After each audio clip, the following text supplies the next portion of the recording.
Welcome to episode 2 of the Hard Money Podcast. I'm Chris Casella, again here with Grant Smith. We run a private lending business called Sharper Capital Partners here in Cincinnati, Ohio. Grant, good morning. Morning, Chris. Happy to be here. Excited to talk about in this episode 2 about how to underwrite your first deal. Something that I think threw us for quite a loop when we first began even considering the real estate space. And as soon as we had more information on how to go about that process, it gave a lot of clarity and honestly just wasn't as hard as we thought it was going to be. So excited to clear that up a little bit. For sure. And there's some stuff that we've gotten much better at. There's some stuff that we still can work on in terms of underwriting. I think it's an art and a science that you can always continue perfecting. But there are a few main things that we really want to cover to make sure that it's really clear for anybody who's either just starting out or even somebody who wants to improve their underwriting to be just in general. So the first thing we want to bring up is something called the ARV, the after repair value. Grant, if you want to kind of dive into what that is and the different ways that you value properties when you underwrite deals. Yes, certainly. I think it's important to note two things. A property is typically valued in one of two ways. You're either looking at the replacement cost to construct that property. So how much would it cost to build the property in that area? But mostly homes are valued based on comparable value or comps. And a good example here, if you're familiar with the Cincinnati, Ohio market, we have Lockland, Ohio, and we have Marymount, Ohio, where Chris is from. And Marymount, Ohio is a very nice area, for even probably a 900 square foot property, you can be paying $250, sometimes $300 plus $1,000. But in Lockland, Ohio, for the same property, you could be paying, depending on the condition of the home, $50, $60, $100,000 for that property. So most properties in anywhere are going to be valued based on what the supply and demand deems, not necessarily what it would cost to build a home there, because it's probably going to cost the same amount of money to build a home in Lockland, Ohio as it will in Marymount, Ohio. Obviously, you could have different materials and whatnot, but generally speaking, it's going to cost the same amount of money. But the demand for Marymount as opposed to the demand for Lockland is totally different. For sure. And again, this kind of comes back to the point that underwriting is really an art. There's some science to it, and there are some major things that we cover when we do comparable properties and we're comparing, let's say, two different houses in Marymount.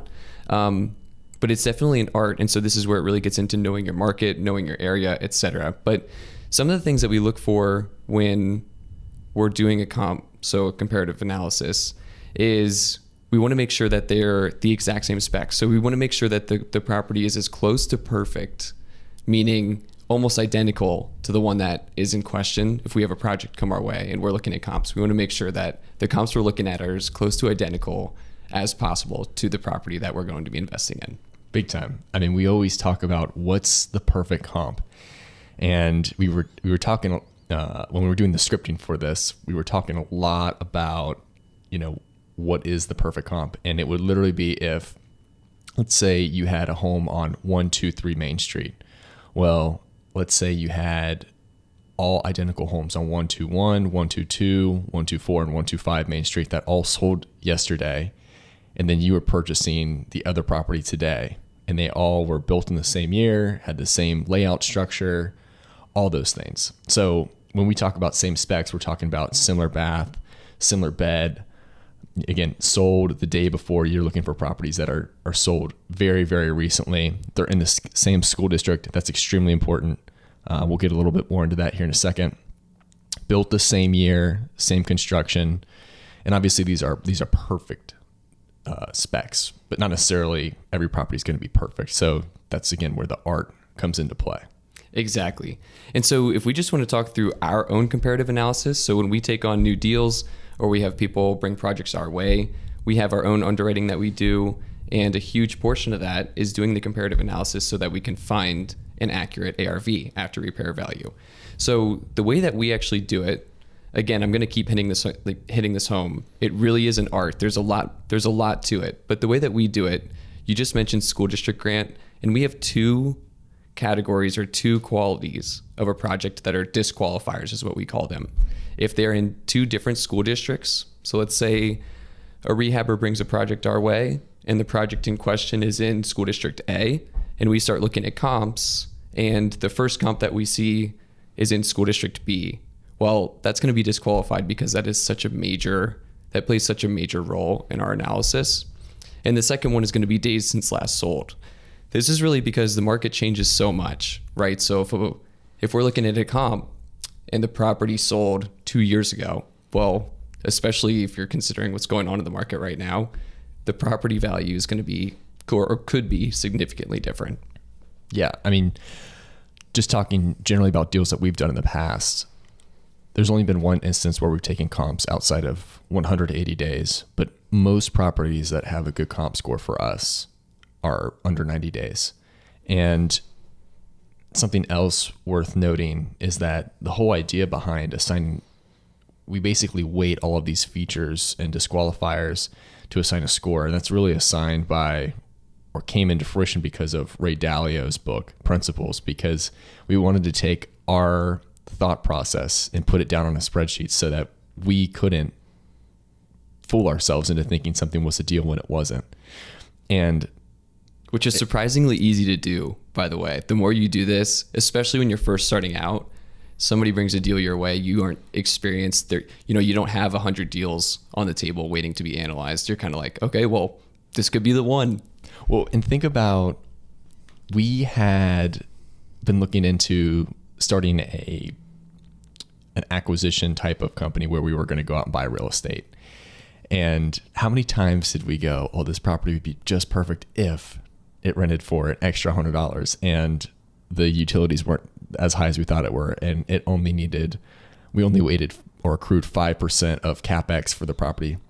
You're just going to continue to whittle your way down until you convince yourself that this is an opportunity. Because after you look at so many deals, you start to fudge the numbers. But the way we have our systems and processes set up, that's just not possible. And that's why I'm so excited about comp scores and what our system puts out, because there's no getting around it. So, and that's the science piece, right? Yeah. When I said it's kind of like weighing the balance between an art and a science, that's the science piece. So those are the two main disqualifiers. You have to make sure that the properties are in the same school district, or at least this is what we do. And we also have to make sure that the properties that we're comparing our project in question to have sold within the last 180 days. There are other qualities as well that we do some heavy weighting on. And the first one is square footage. So we want to make sure that the properties in question are roughly the same size as our project. We want to make sure they have the same number of bedrooms, same number of baths. There's similar construction type, so whether that's brick, wood, vinyl, etc. And then the acreage that the property actually sits on are similar as well. And again, we're not looking for them to be the exact same, but we're looking for them to be as close to the same as possible if we're trying to determine a true ARV. You want to talk about some of the other ones that there's obviously some other features as well. Right. You want to talk about a couple of those? Yeah. So specifically, like, did we cover construction type and acreage? I'm sorry.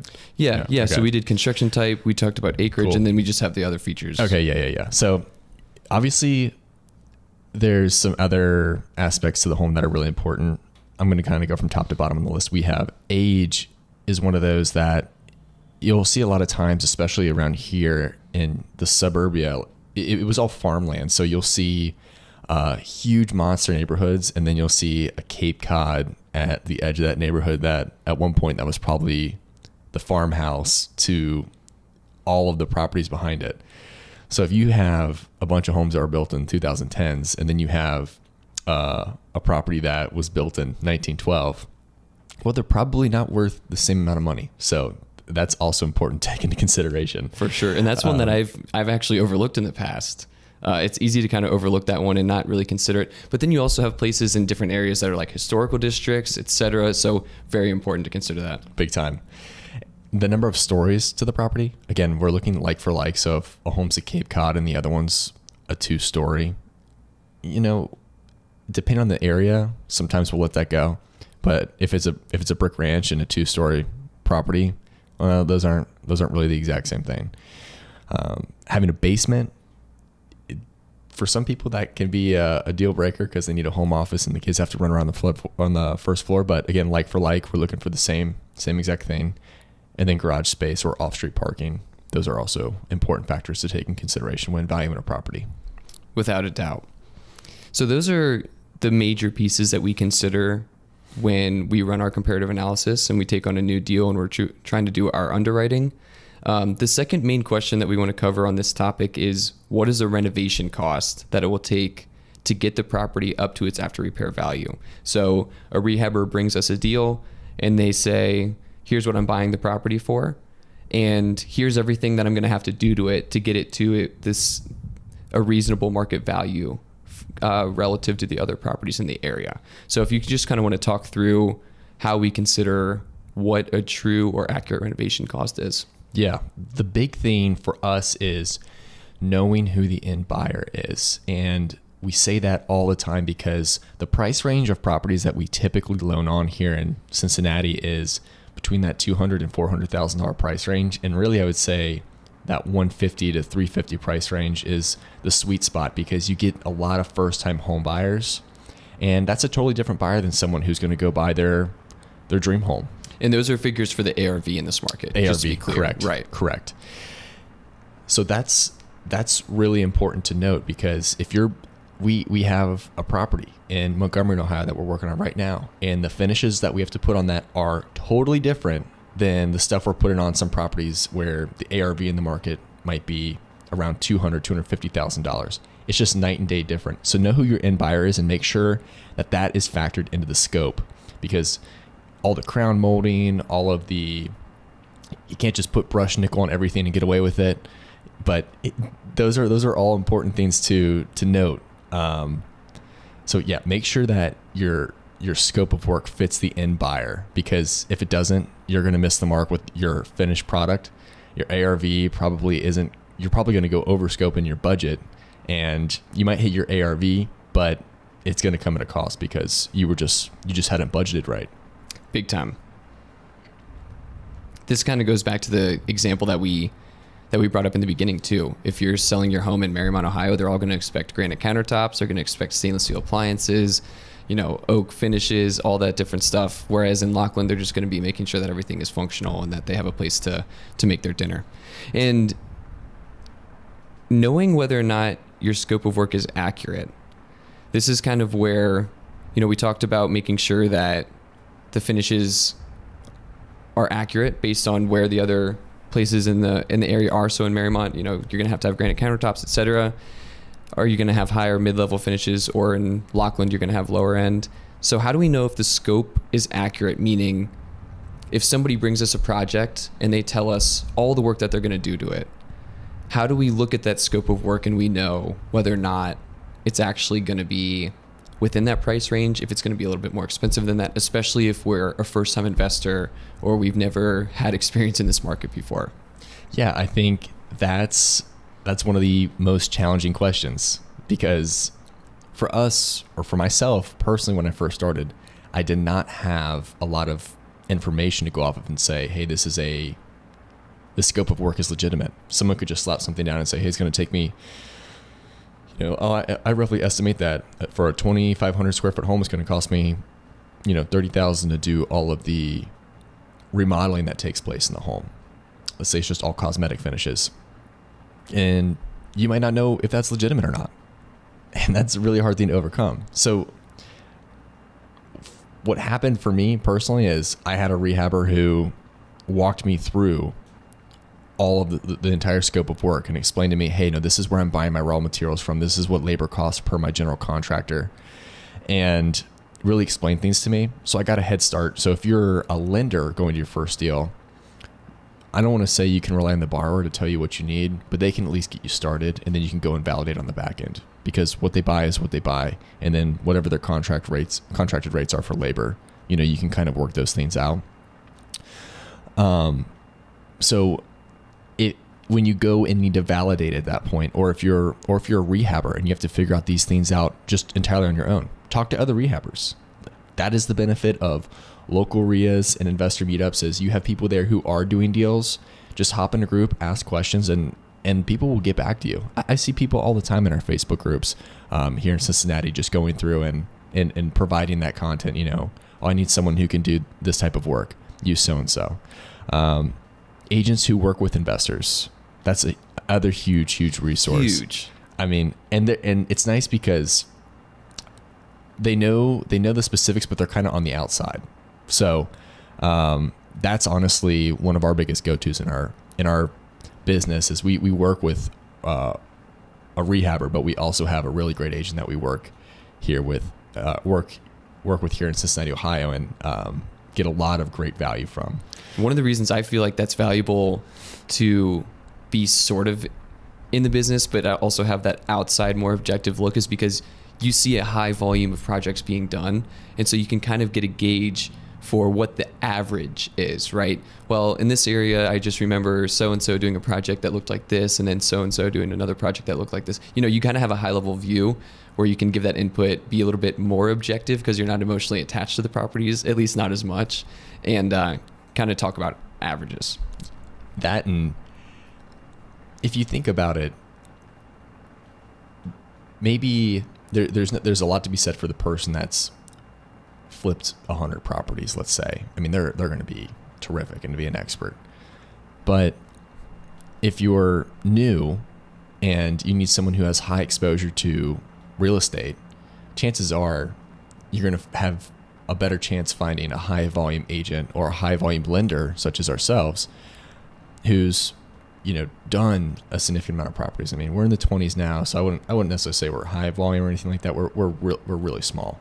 But how many people at RIA that we know are going to say they've been able to loan on 20 plus properties or seen 20 plus scopes of work that have been executed on? I mean, in a lot of ways, we're ahead of the schedule in terms of being able to help people in that area. So yeah, we're not high volume, so to speak, but we're higher volume than zero. Yeah, exactly. Right, and so even that's valuable. Exactly. If you're just getting started. And then the final one that I would say, and this is really, I know that you've read a lot of books, but I've used a lot of Google. If you can't get in touch with anybody, let's say you just exhaust all your resources and for some reason you can't get in touch with anybody, you can always lean on Google. You can always lean on one that I didn't think of, but you put in here, was going to a hardware store and making sure that the stuff that is being quoted by your borrower or that that you're going to have to buy if you're a rehabber is actually accurate. Like the actual materials are priced out correctly, etc. And then a big one that you've leveraged recently and that I've started getting behind as well is reading books.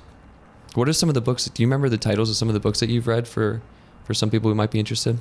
Oh gosh, off the top of my head, I really can't say, but pretty much anything within the Bigger Pockets network is pretty solid. Yeah. So I would start there and just go through any of the books they have in their publishing house. Whether you're a lender or a rehabber or just someone looking to gather more knowledge on a specific area of real estate, they're going to have a book in that sub niche, probably from an expert that can really get you, I wouldn't say started, because that's action that you have to take on your own, but it'll get you feeling confident enough to make the steps you need to take. For sure. And then Jason and Chris have a book called, is it Hard Money Secrets? Is that their book? Yeah. I think it's called Hard Money Secrets. So there's tons of books out there. I'm just pulling up here. I know that you sent me a list of a couple of these. I think it'd be really nice because just to have a reference here. So there's the Real Estate Note Investing. That's by Bigger Pockets. The Insider's Guide to Private Lending by Jeff Levin. And obviously these are from a lending perspective, but I think they'd be valuable for a lot of people. And then the Private Lender Playbook. So those are just a few that you could leverage as well. And then what we've done, and especially since you've gotten started, is just get smarter with every deal, right? So once you get your first deal under the belt, you just collect all that knowledge, all that information. You take note of what certain projects cost, certain materials cost in a certain area, and you gain that experience and you put it to work. Yeah, I think I've seen it with people we've worked with where they might be doing some deals and it takes them a while to get established and say, okay, well, I'm working with this GC. I know it's going to cost me $150 a door to do all the doors in this property. And that's huge. Having those quick items to check off the list and know like securely, hey, this is where I'm going to be at. And as you go throughout the process of either lending or rehabbing properties, continue to build that list out. And eventually you'll just have a go-to of hey, this is a quick and accurate way to scope out this project, because hard numbers, real experience is absolute gold. You can read all the books you want, but until you actually do a property and get the numbers back, only then will you know or feel more confident about the deals you're going to do forward. And now that we're into deal 20, it feels pretty good to have those other 20 to go back and reference. Without a doubt. And this is something we referenced in our first episode, but even if you are taking on your first deal and it's not going to be an absolute home run, so long as you make sure that you're protected, that all the downside is covered, you have all of your documents in place, you're not going to lose your shirt. Even if you don't make $100,000 on your first deal, you will get paid in experience. And then that's kind of a snowball effect going forward. And you can always leverage that experience to make more money in the future. So we kind of covered two things so far: finding your ARV by using comps, and then determining what the actual cost of rehab is going to be on a property. So the third thing when you're underwriting your first deal that you're absolutely going to have to make sure you have covered is knowing what kind of exposure you're going to be taking on, and then what kind of exposure that you're actually willing to take on as well. This is kind of a combination of the two pieces that we talked about before this, but if you just kind of want to dive in, talk about how you determine exposure and then how you think about the amount of exposure you're willing to take on yourself. Yeah. You're going to hear, as a lender especially, and as a rehabber, you're going to hear the word loan to value over and over and over again.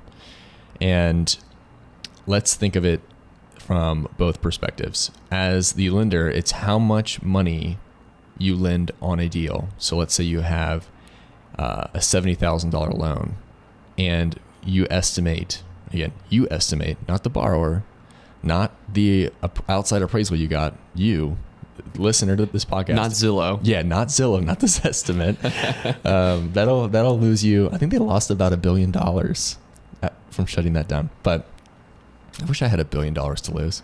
They always say, like, what's the fastest way to make $100 million? It's like buy cryptocurrency or something like that. Buy $1 billion worth of cryptocurrency. Right. Anywho, so you loan $70,000 on a property, and the after repair value you estimate to be $100,000. So loan to value is expressed as a percentage. So that's a 70% loan to value. 70,000 divided by 100,000. Now, the formula that the rehabber is most likely going to use is the price you pay for the home plus the renovation costs divided by the ARV. So let's say the rehabber pays $50,000 for the home. It needs $20,000 of work, and they estimate, again, they're not going off the lender's numbers, but as a rehabber, the rehabber estimates the property to be $100,000 after repair value, after all the finishes and work has been done. So again, they arrive at a 70% loan to value. And obviously we just walked through some of the hypotheticals there, but we can talk a little bit about what an acceptable loan to value is. And it's going to be different for lenders. It's going to be different for rehabbers. I think what we've seen is everyone has a different appetite for risk. And that's something that you need to take into consideration when you're working with someone. And hopefully you find someone that is like-minded in terms of what kind of exposure they're really looking to get on a deal. But Chris, why don't you go ahead and talk about what we are kind of doing over here at Sharper Capital Partners in terms of the exposure we're taking on our properties. Yeah, absolutely. And I think to your point, and this is something we'll talk about in future episodes coming up here shortly as well, is the reason that a lot of different businesses or individuals have different appetite for the amount of exposure they're willing to take on is because their business model is just different, right? It's just maybe they're looking to take on the collateral after a deal goes bad, or if a deal goes bad, and they're not as worried about the ARV. But I'd say generally most rehabbers are looking for about a 70% loan to value, anywhere 70, 75%. And then most lenders, again, speaking generally here, are going to be looking for closer to a 60 and 65% LTV. And that's the actual range that we here at Sharper Capital look to loan on as well, is roughly 60, 65%. And for anybody listening, this doesn't have to be yours. This doesn't have to be what you're going for. Maybe your business model looks a little bit different, but they're great general rules of thumb here. And it's also just, like I said, what we tend to use. And there are two keys to note in determining your loan to value. As a lender, you want to make sure that your costs to foreclose on the property, you have all those figured out before you actually take on a project. And you want to make sure that those costs won't put you at a loss on the loan. That's the whole point here behind having a comfortable ARV. Because let's say worst case scenario, you lend on a property and at the time it's valued at, you decide the estimate is about $100,000 ARV. And so you lend 65%. Let's say you're on the lower end, you lend 60% of the ARV. The market changes significantly and that price or that home loses about 10% of its value on the market because of supply and demand, because of interest rates, whatever it may be. So now all of a sudden it's a $90,000 property.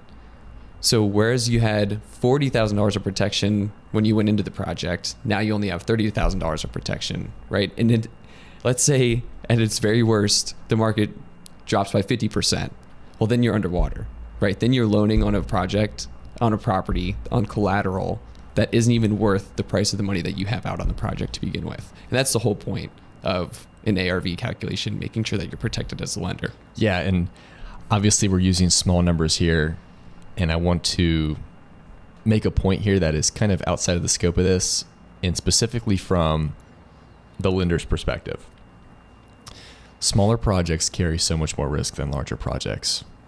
If you just were listening to what Chris was talking about, if we make a $100,000 or a $65,000 loan, and if we loan out at a loan to value of 65% on $100,000, so we loan $65,000. Like you said, the market drops, the rehabber walks away from the property. We have to go and litigate to get that property back. While the margin in the property scales, right? If it was a $1 million property and we loaned 65% loan to value and we had a $350,000 margin there, it's still going to probably cost us the same amount to litigate on either case. And that's just how it works, because the hours of the lawyers do not change because of the size of the property they're working on. Their time costs the same amount of money. I mean, I was just looking at, the lawyer that we're soliciting right now. He's looking at rates that are $5,000, per hour. That will not change because the property is smaller. His time is not less valuable because of what he's working on. So just something to note there as a lender, when you're looking at a property, smaller deals have more risk every single day of the week. For sure. Yeah. So on that $100,000 property, you spend, I don't know, just hypothetically here, you spend 20 hours working with that attorney. Well, that's a pretty significant portion of the overall value of the deal as compared to that $1 million property, just to kind of highlight your point and bring it home. And why don't you talk about a little bit the second key point in determining your loan to value, just from a borrower perspective or a client perspective. Yeah. So as one of our clients, which refers to our borrowers, always plan to go over budget. And I would also say always plan to sell below your ARV.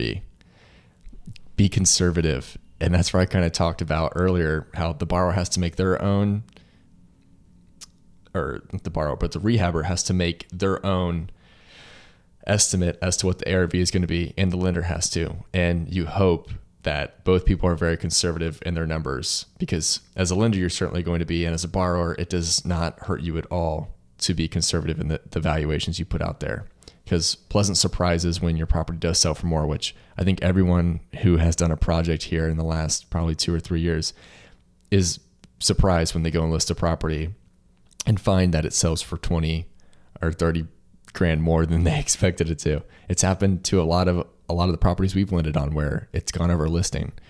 And it's kind of become the norm, but it's not. Supply and demand is way out of proportion. And this is not there's that saying by Warren Buffett, right? Be fearful when others are greedy, and be greedy when others are fearful. Well, this is the time to be fearful, because this is going to take a turn, and we're going to be seeing who's been swimming naked in terms of the projects and the scopes of work they've been approving and putting out there. Definitely. And especially, being relatively new in the space. I say relatively because compared to some people we're experienced, compared to others, we're brand new on the scene, right? We weren't around, at least we weren't in the business when 2007, 2008, 2009 were going on. We were around, but we weren't in the real estate market, right? So this is something that we have to constantly remind ourselves. And it's not that we forget it, but we just want to keep it top of mind, is that just because we've seen a certain type of market in the recent past and even in the present doesn't mean it'll continue forever. And so we have to make sure from our end that we're consistently being conservative in our estimates so that when everybody else does potentially lose their insurance because they're overextended or because they're becoming a little bit greedy, that's when we can really actually expand our business model and continue moving forward at a consistent pace and with a consistent amount of protection. There's no better way to highlight this than with an actual personal example. So why don't you talk about one of our properties that you lended on when you were first starting out? Yeah. One thing I wanted to highlight is that I can only think of one project that we've done that hasn't gone over budget. Just for an example, we've done 20 plus projects at this point. I can only think of one that hasn't gone over budget. Just a food for thought there. But we had a project here in Cincinnati that essentially unraveled right from the get-go. We walked into the property and it was a hoarder house. So there wasn't an opportunity to go in and check all of basically the internal walls in the property. So what ended up happening is once we did the demo in this house and got all of the gunk and junk out of there, as I like to say, we come to find out that one of the back walls from the interior had just massive amounts of termite damage, and it was a structural issue. So basically the property went from being worth what we estimated it to be at the time of purchase to it's only as good as the land. And so right, a structural issue, aka the absolute worst kind of issue that you can have. Exactly. And so a few lessons there. One, you can't anticipate everything, right? So make sure that you can see all aspects of the property before you purchase it. That's a huge mistake. And we were able to work things out and get through the property. Fortunately, we bought it at such a discount that it was basically like buying the land itself. So we really didn't get into too much trouble, but it could have gone so much worse.